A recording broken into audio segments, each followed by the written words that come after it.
How does a computer works. अब एक computer कैसे काम करता है। The working of a computer is based on the following principle. जो ये कंप्यूटर का वर्किंग है वो कैसे काम करता है, वो कुछ प्रिंसिपल सिद्धांत पे डिपेंड करता है, ठीक है, निर्भर करता है। फर्स्ट क्या होता है, input, then process, then output. अब इसकी डिटेल देख लेते हैं हम।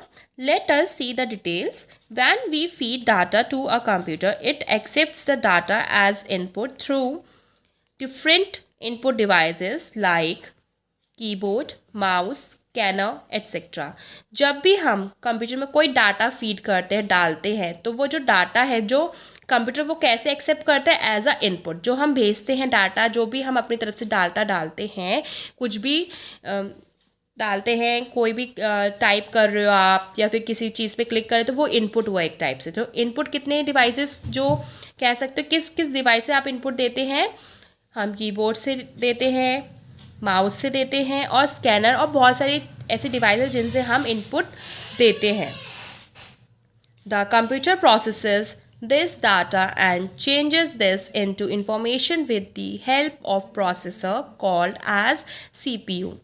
जो कंप्यूटर है वो उस डाटा को क्या करता है, प्रोसेस करता है और चेंज कर देता है into information with the help of processor. और उस इन्फॉर्मेशन को चेंज करता है किसकी हेल्प से, प्रोसेसर की, और उसे क्या कहा जाता है, known as CPU, central processing unit. हमने इनपुट दिया, कंप्यूटर ने उस इनपुट को एक्सेप्ट किया और उसने अपनी लैंग्वेज में उसको प्रोसेस किया, और उस प्रोसेसर को क्या कहा जाता है, सीपीयू कहा जाता है, central processing unit. Then third जो है, after processing the computer shows the final result as an output. जब ये प्रोसेसिंग हुई, जो इन्फॉर्मेशन हमने डाली उसको कंप्यूटर ने चेंज किया, प्रोसेस किया, और उस प्रोसेसिंग को कंप्यूटर ने बाद में फाइनल जो रिजल्ट हमें दिया वो क्या होता है, आउटपुट होता है। जो फाइनल रिजल्ट हमें कंप्यूटर देता है वो क्या होता है, आउटपुट होता है। थ्रू डिफरेंट आउटपुट डिवाइस, जो आउटपुट दिया जाता है वो डिफरेंट डिफरेंट डिवाइसेस के थ्रू देता है, जैसे कि like monitor, printer, speakers etcetera. ठीक है, जो आउटपुट डिवाइसेस होते हैं जिनके थ्रू आउटपुट देता है हमें कंप्यूटर, वो कौन कौन से होते हैं, मॉनिटर के थ्रू देता है वो, प्रिंटर के थ्रू, स्पीकर के थ्रू। ठीक है, जैसे कि इनपुट, यहाँ पर एक एग्जांपल दे रखे हैं, इनपुट 6 प्लस। ठीक है, हमने इनपुट दिया, कीबोर्ड से दिया, किससे दिया, कीबोर्ड से हमने ये इनपुट दिया। फिर वो डाटा जो है वो कंप्यूटर में जाएगा, प्रोसेस हुआ। सेकेंड स्टेप क्या हुआ हमारा, प्रोसेस का, ये प्रोसेस हो रहा है 6 + 6।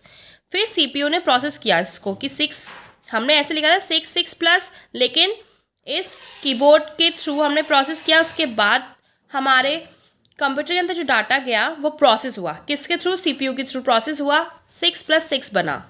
फिर वो इन्फॉर्मेशन जो कंप्यूटर ने प्रोसेस की थी वो हमें आउटपुट देगा। ठीक है, आउटपुट मिला क्या, 6 + 6 क्या होता है, 12, और हमें किस पे शो होगा ये 12, मॉनिटर पे शो होगा 12।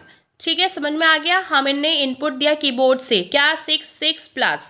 ठीक है, ये डाटा हमने कंप्यूटर में डाला था, फिर प्रोसेस हुआ सीपीयू की हेल्प से, 6 + 6 समझा वो कंप्यूटर। फिर उसने हमें इन्फॉर्मेशन दी, क्या इन्फॉर्मेशन दी, आउटपुट के थ्रू, कि 6 + 6 क्या होता है, 12 होता है, और वो 12 हमें किस पे शो हुआ, मॉनिटर की स्क्रीन पे शो हुआ।